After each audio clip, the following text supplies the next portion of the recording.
இன்றைக்கி விருத்தினி ஏகாதேசி. இந்த விருத்தினி ஏகாதேசியில் அம்பரீஷன் சொன்ன இந்த நாராயண கவச்சத்தை நம்ம சொன்னால் 1,00,000 முறை நாராயண மந்திரம் சொன்ன பலனும் 1000 முறை அஸ்வமேத யாகம் பண்ண பலனும். அஸ்வமேத யாகம்ன்றது ரொம்ப பிரமாதமானது, யாரும் பண்ண முடியாது இந்த காலத்தில். அந்த பலனையும் கொடுக்கக்கூடியது.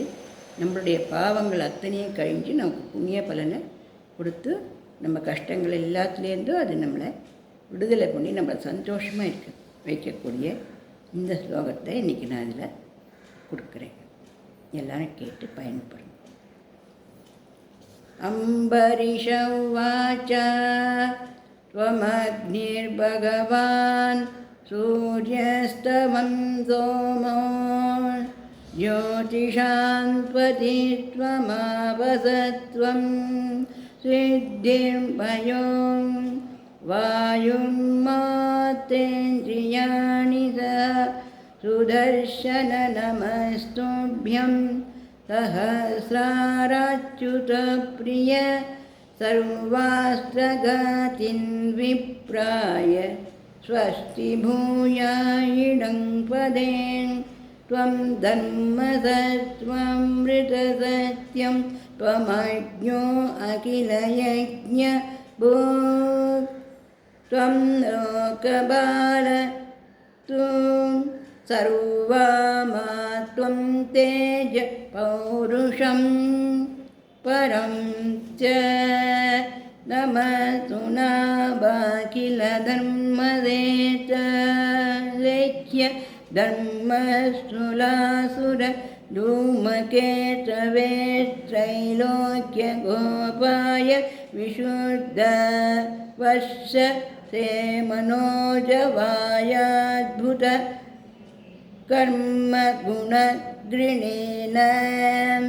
त्वत्तेजसा धर्ममयेन संहृतं तमप्रकाश शत्रुतो महात्मनामृत्ययस्देम हुमागिरां त्वते त्वत्तुममेत सतसत्परावरं यदा विशिष्टसत्त्वमनज्ञानेन वै बलं प्रविष्टो अजित दैत्यदानत्वं बाहुदरोद्वङ्ग्रि